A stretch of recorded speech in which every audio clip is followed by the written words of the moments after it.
Hello, I'm Bernie Graham at the Golden Valley Honeywell facility. This is our application lab, and we have a furnace here today that we're going to do a gas valve exchange on. So the first thing you do when you start into work is to turn the gas off. So by law there has to be a ball valve fairly close to the furnace, and you're going to turn that off, and you're going to turn the power off.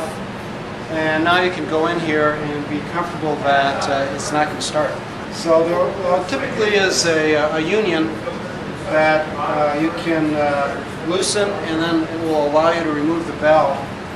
And some of the gas valves you can rotate right in place and replace them there. But this one has some clearance issues, and we're going to have to pull the manifold off and go onto a bench to change it. There's just 4 screws that we'll need to remove to get this whole assembly off. So that's what we're going to do in this particular case. So now I'm going to loosen the union, and we'll get this gas valve off.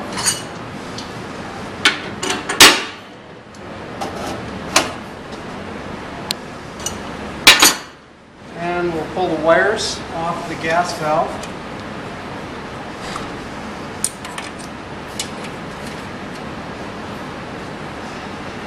Now we're going to get a wrench and just a nut driver and pull the manifold assembly with the gas valve.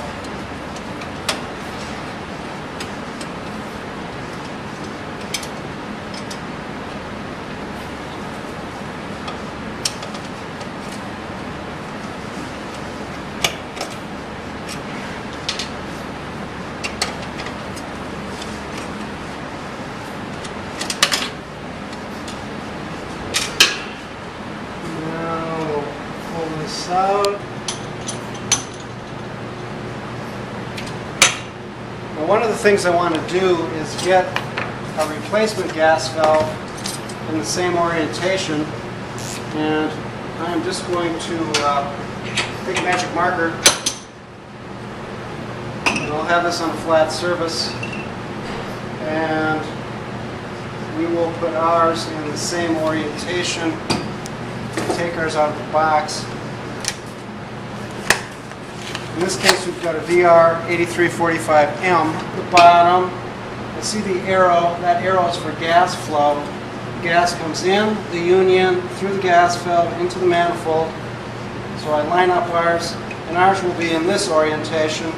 So a little black mark I made with magic marker. I want this rotated up to about there. It'll just save me a trip or two to the. If my vise was back on the truck, I'd have to do a little more walking if I didn't check that first. So back in the vise, and we are going to do a couple of things. We're going to pull this piece out, and so we can reuse the end, and then we'll take off the gas valve. And now the gas valve. Typically, you would be told to always grasp the gas valve closest to the pipe threads that you're removing. In this case, the company who made this didn't put any machine fittings there, so we don't have any choice but to go up here. The reason you do that is to avoid sending torque through the whole body of the valve. Set this guy aside. And so we're going to the instructions, and this particular gas valve has got fittings for 3/4 inch pipe, and this unit is a 1/2 inch, so we have to convert down to a 1/2 inch, and Honeywell has included some threaded bushings that are going to allow us to do that.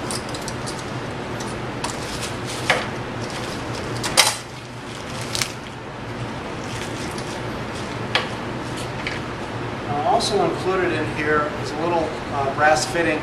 If this gas valve was for an intermittent pilot light situation, which it's universal, it will handle that, then you would also be replacing the pilot assembly.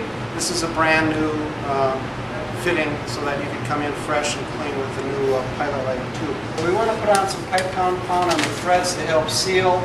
And we've got a little picture in here that shows you how to do that. And you want to leave the first 2 threads dry. So you just want to put it on the back, several threads.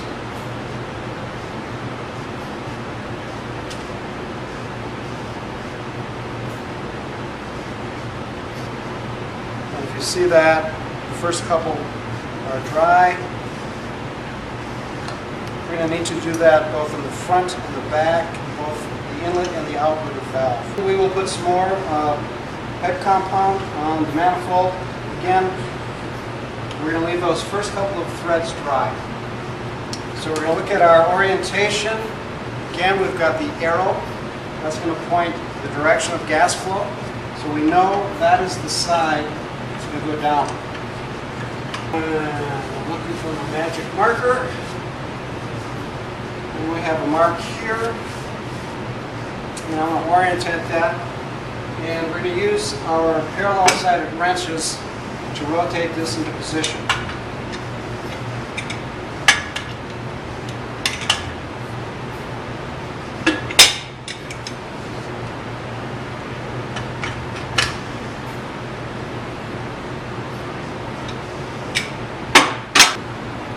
Our gas valve is a little shorter than the original, so we're going to have to put on a longer pipe, about a half an inch longer. So on these short lengths, that's pretty much a standard off-the-shelf product, so we just go up to the truck and get one of those if it happens to be shorter, such as it is in our case.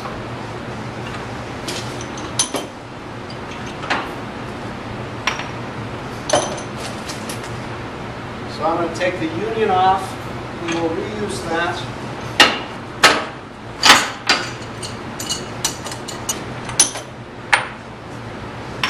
And we'll take our new piece of pipe again. And our threads, we're going to pipe compound. Reinstall our union.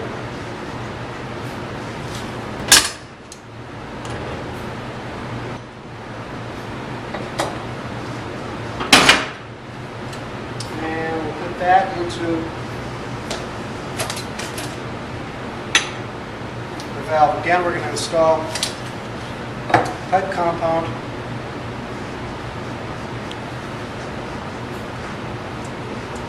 And we'll tighten this up. Okay, we're ready to install this in the furnace. I do want to stop for a moment and talk about an LP gas conversion.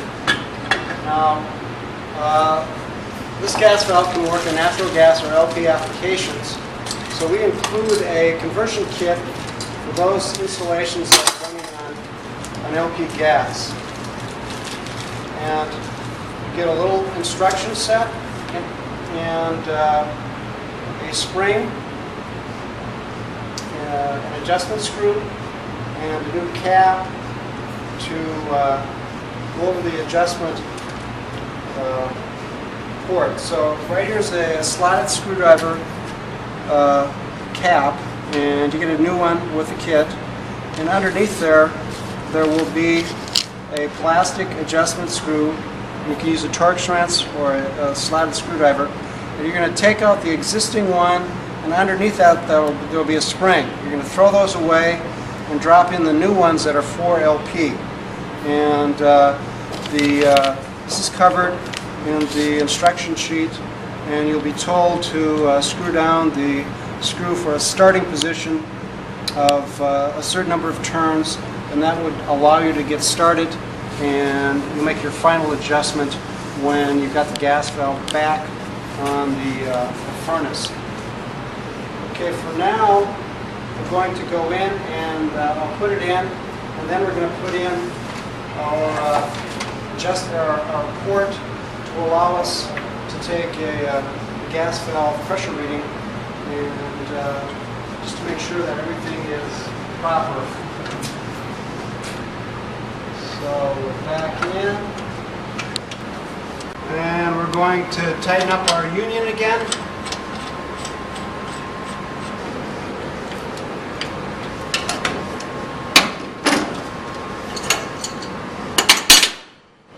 Now we've got two things to do. We're going to put our port in, and there's several different types available. This is one we'll use, and it will allow us to take our digital manometer and we'll plug it in, and we'll be able to take a reading. So we'll pull out this Allen head screw. And we're doing this before we turn the gas back on. It's very important when gas leaks. And we're going to keep this fitting because we're going to put it back in when we're done. And this is going to allow us to check the outlet pressure, and we can adjust it if necessary.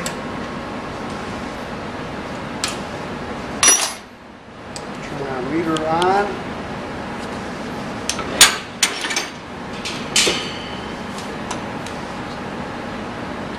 Just going to warm up and then we'll zero it.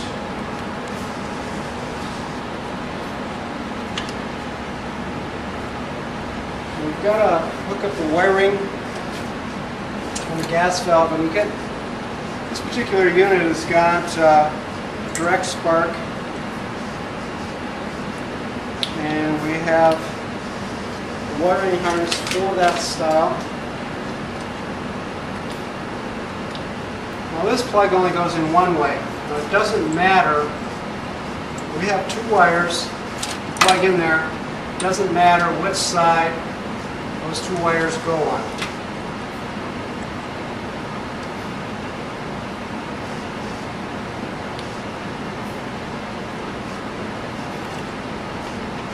Okay, after we get the gas valve in, we've got to check for leaks.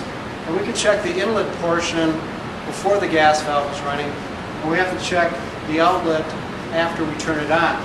But I'll turn the gas on.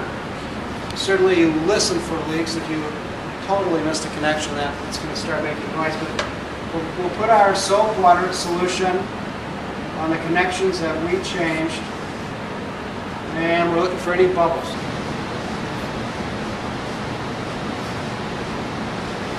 Now if there were any bubbles, we would have to stop, fix that leak, and then continue on from there.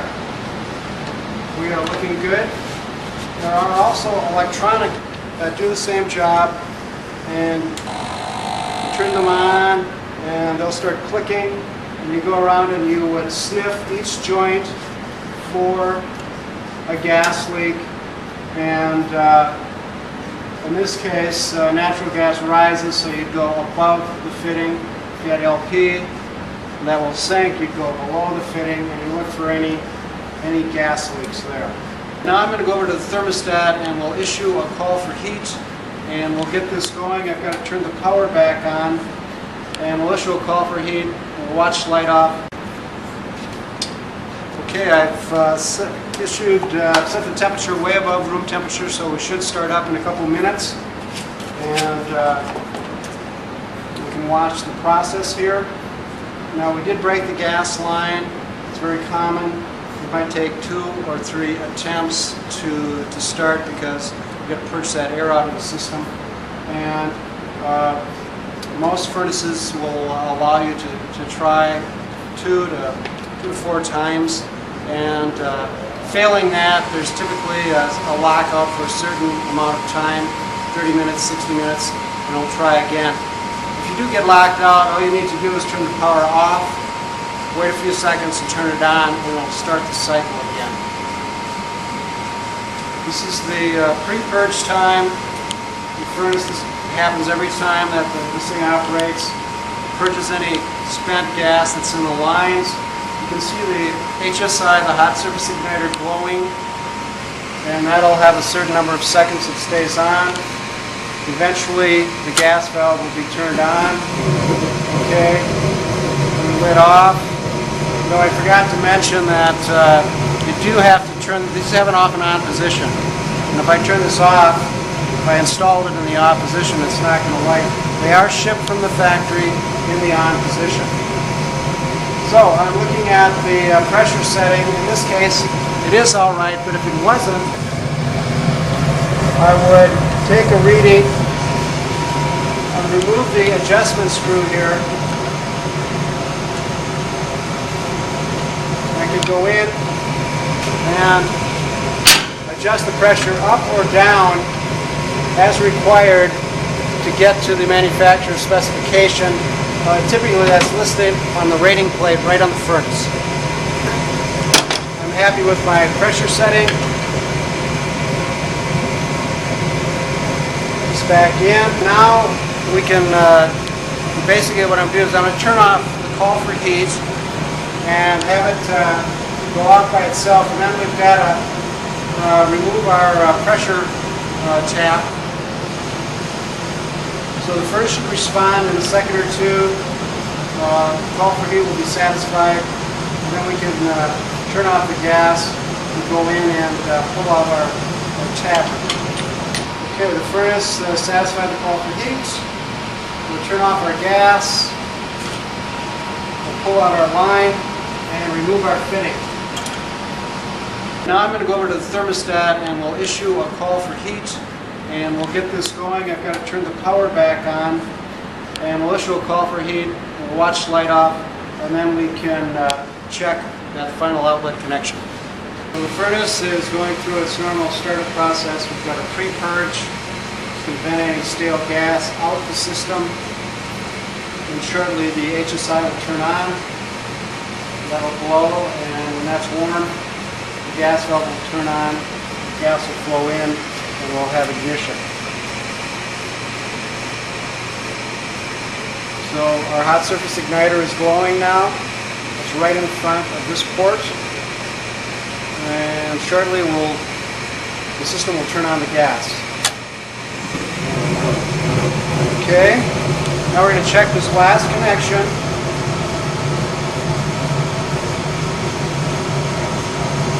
And we don't have any bubbles.